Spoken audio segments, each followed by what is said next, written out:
Girls is a place for girls to feel safe and feel heard. It is a center where we focus on advocacy, job training, and education, but all combined, right? So a lot of people are like, why aren't you all PACE school?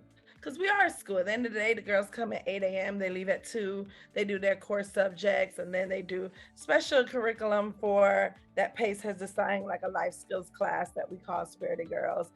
But it's more than that. The girls are at the center. Everything we do, from the lighting to the furniture to the people we bring in to speak, is girl focused. And then we work on their families. So it's a place where girls can just be themselves and get the help they need so they can be the best version of them.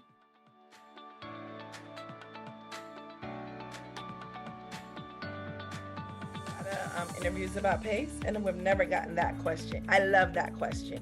So you're right. I was a girl at PACE in 2001 to 2003, and the approaches and techniques taken with me are different than the approaches we take today. Because a 2001 girl is definitely different than a 2023 girl, 2022 girl.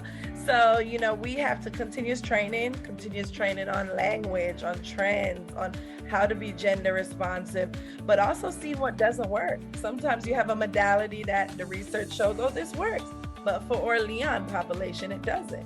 For the girls coming in right now with the risk factors they have of the unresolved trauma that they have, they're in foster care, the social media, that approach. So just being educated on their world, you know, and speaking girl. I say it all the time. People are like, what does that mean? Speaking girl, being able to read that I'm not going to sit down and have, I say it all the time, an IHOP breakfast in front of you, because I don't know if the girl right now in Leon County ate last night.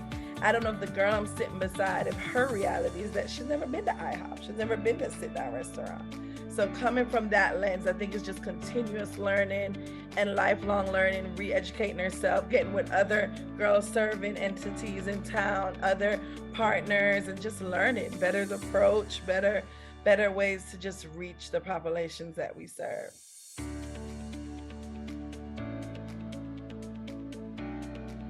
One of my biggest accomplishments. I mean, it is what makes a job a big deal. It's not the title, it's not the money. I mean, those things matter, but it's more about like, wow, I'm on the other side. And I think it's such a humbling experience for me, because I saw how much work went into me. And I really think, and I was actually talking to our CEO like 10 minutes ago, and I said, even if I part ways with PACE in some way, you know, life gets better, I move the country, whatever, or paths just, you know, distant, I will always be connected to PACE. I will always donate to PACE. I'm a donor of my own center. So I'm proud of that, because we need it. Our girls need it. They're a population that sometimes get lost in the sauce, because they're not the bad girls. They're not to the extremes of the spectrum. So you have these in between almost, and the possibles, if you want to call it, possibly this could be their trajectory, but possibly could not.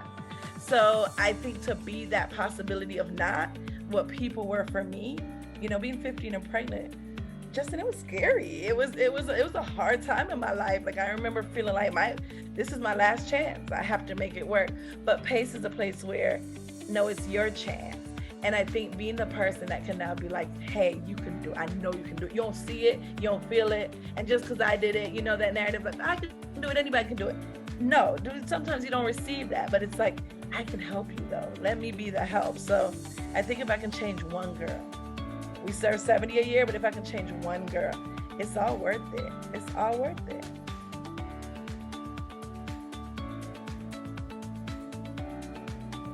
When the announcement was made, I made history. I was the first girl to ever be in leadership and at the highest level of the center. So a lot of press, a lot of new stuff.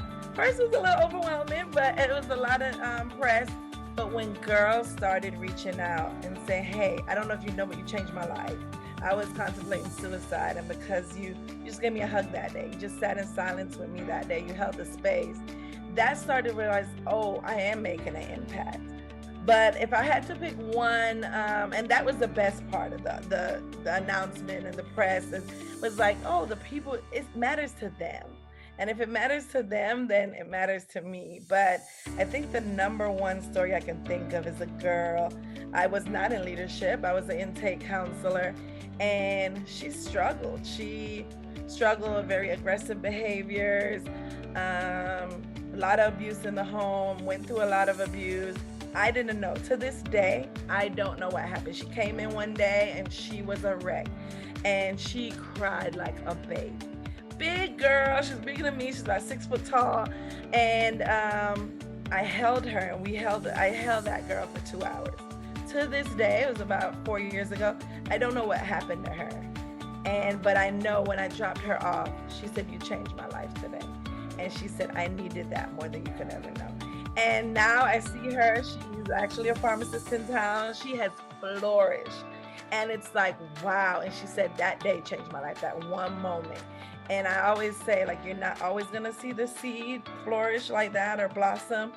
But I know I had done something when I dropped her off. And as I said, no modalities used. I wasn't licensed, no fancy techniques. I just sat with her. And I was like, how could I be the best person for you in your life right now? And she said, I just sit here with me. And I said, okay.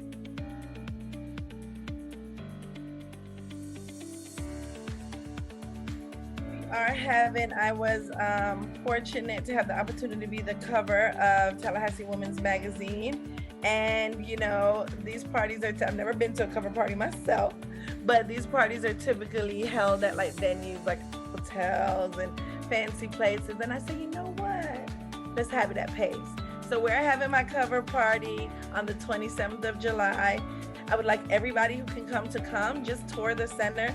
Unfortunately, because we'll be having some, very unique beverages, we cannot have girls there at the time, but we will definitely have alumni there. We'll have me, and just to give the community a way, this is a great opportunity to see the people in Tallahassee in leadership, but also to see Pace and what we do every day, day in, day out. Because I appreciate you saying it's a gym, and I couldn't do it without the amazing support of the team.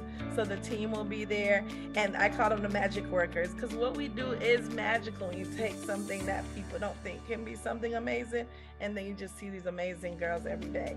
So they feed me. Sometimes I think I should be paying them, which is why I'm a donor a little bit, but I would love for people to come out. July 27th is a Thursday from 6 to 8.